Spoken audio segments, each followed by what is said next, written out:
በአላማጣና በትግራይ አማራ ድንበር አካባቢ ምን እየተፈጠረ ነው? ለምንስ ተጓዦች በየፍተሻ ኬላው እየተመለሱ ነው?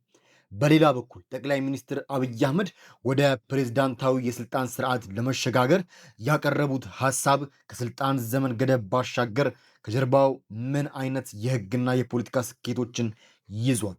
በዚሁ ሳምንት በአዲስ አበባ በተካሄደው ከፍተኛ የዲፕሎማሲ ስብሰባ ላይ በኢትዮጵያና በግብፅ መካከል የተቀሰቀሰው አዲስ የኃይል ፉክክርና አለመግባባት ወዴት ሊያመራ ይችላል?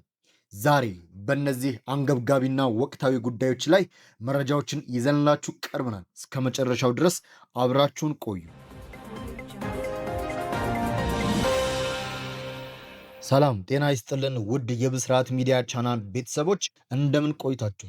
ለቻናላችን አዲስ ለሆናችሁ ሰብስክራይብ በማድረግና የደወል ምልክቱን በመጫን እንደዚህ ያሉ ወቅታዊና ሚዛናዊ መረጃዎችን ከማን በፊት ያገኙ እያልን መረጃውን ከወደዳችሁት ደግሞ ላይክ በማድረግ ለሌሎች እንዲደርስ ያድርጉ እያልን ወደ መጀመሪያውና ቀዳሚው መረጃችን እንሄዳለን። በትግራይና በአማራ ክልል አዋሳኝ ድንበሮች ላይ በተለይም በአላማጣ ከተማና በአካባቢዋ ባሉ የፍተሻ ጣቢያዎች ላይ አዲስና ጥብቅ የሆነ የጉዞ ገደብ መጣሉን የሚጠቁሙ መረጃዎች እየወጡ ነው። በአሁኑ ወቅት በአካባቢው ከፍተኛ የሆነ የእይታ ክትትልና ጥብቅ የጸጥታ ቁጥጥር እየተደረገ መሆኑን ተነግሯል። ከተለያዩ አካባቢዎች የሚመጡ ሪፖርቶች እንደሚያመላክቱት የጸጥታ አካላት የረጅም ርቀት ተጓዥ አውቶቡሶችን በማስቆም ጥብቅ ፍተሻን እያደረጉ ነው። በዚህ ፍተሻ ወቅትም የትግራይ ክልል መታወቂያ የያዙ ዜጎች በየጎዳናው ወደ አዲስ አበባ ለማድረግ የሚፈልጉትን የየብስ ጉዞ እንዳይቀጥሉ እየተከለከሉና እየተመለሱ መሆናቸውን ታውቋል። ይህ የጉዞ ገደብና ቁጥጥር በድንገት የተጀመረና በብዙ ተጓዦች ላይ መጉላላትን የፈጠረ መሆኑን እየተነገረ ሲሆን ከጉዳዩ ጋር ተያይዞ በክልሉ ውስጥ ሌላም ትኩረት የሚሻ ክስተት እንዳለ ሪፖርቶች ይጠቁማሉ። በርካታ ወጣቶች በትግራይ ክልል ውስጥ እየተካሄደ ነው የተባለውን የግዳጅ ውትድርና ምልመላ ዘመቻን ለማምለጥ ሲሉ የፍተሻ ኬላዎችን በተለያየ መንገድ ሰብረው ለማለፍና ለማምለጥ ከፍተኛ ጥረት እያደረጉ እንደሆነ ይነገራል። እነዚህ ወጣቶች ከግዳጅ ምልመላው ራሳቸውን ለማዳን ሲሉ ሕይወታቸውንና ደህንነታቸውን ለአደጋ አጋልጠው ጥብቅ ቁጥጥር የሚደረግባቸውን የፍተሻ ጣቢያዎች በድብቅ ለማለፍ እየሞከሩ መሆኑን ሁኔታው በቅርብ የሚከታተሉ ወገኖች ይናገራሉ።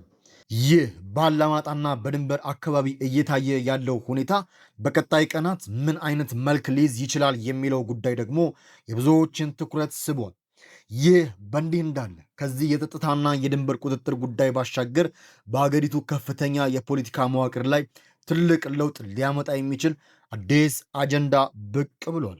ጠቅላይ ሚኒስትሩ በቅርቡ ያነሱት የህገ መንግስት ለውጥ ሐሳብ ከስልጣን ዘመን ጋር ተያይዞ ምን አይነት ስውር የፖለቲካ ትንታኔዎችን ያስከተለ እንደሆነ ቀጥለን እንመለከታለን። ጠቅላይ ሚኒስትር አብይ አህመድ በቅርቡ ባደረጉት ንግግር አገሪቱ በአሁኑ ወቅት የምትከተለው የፓርላማ ስርዓትን ወጥታ የሁለት የስልጣን ዘመን ገደብ ወደሚኖረው ፕሬዝዳንታዊ የመንግስት ስርዓት እንድትሸጋገር የሚችል ሐሳብ ማቅረባቸው ይታወሳል።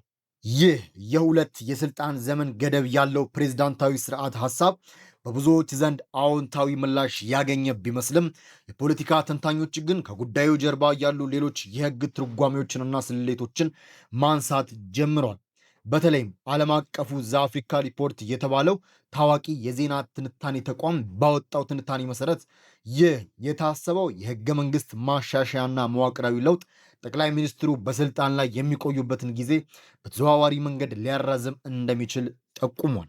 የትንታኔው ዋና ማጠንጠኛ ደግሞ አገሪቱ ወደ አዲስ የፕሬዝዳንታዊ ስርዓት የምትሸጋገር ከሆነና አዲስ ህገ መንግስት የሚቀረጽ ከሆነ ጠቅላይ ሚኒስትሩ አሁን ያለው የስልጣን ዘመን ተሰርዞ እንደ አዲስ ሊቆጠር የሚችልበትን የህግ ዕድል ይፈጥራል። ይህ ማለት ደግሞ የህግ ማዕቀፉ እንደገና ሲጀመር ጠቅላይ ሚኒስትር አብይ አህመድ እስከ 2030ዎቹ መገባደጃ ድረስ በስልጣን ላይ ህጋዊ መንገድ እንዲቆዩ የሚያስችላቸውን አዲስ መንገድ ሊከፍትላቸው እንደሚችል ትንታኔው በስፋት ያብራራል። እርግጥ ነው ይህ መረጃ እንደ አንድ የፖለቲካ ትንታኔና የህግ ባለሙያዎች ስጋት የቀረበ እንጂ እስካሁን በይፋ የተረጋገጠ የመንግስት አቅጣጫ ባይሆን በአገሪቱ የወደፊት የፖለቲካ ዕጣ ፈንታ ላይ ግን ትልቅ ክርክርና ጥያቄ ማስነሳቱ አይቀርም። የአገሪቱ የውስጥ ፖለቲካና የህግ ማሻሻያ ጉዳይ በዚህ መልኩ ሰፊ መነጋገሪያ በሆነበት በዚህ ወቅት በሌላ በኩል በአዲስ አበባ በተካሄደ የቀጠናው የሀገራት ስብሰባ ላይ በኢትዮጵያና በግብፅ መካከል አዲስ የዲፕሎማሲና የኢኮኖሚ ፍክክር ተፈጥሯል።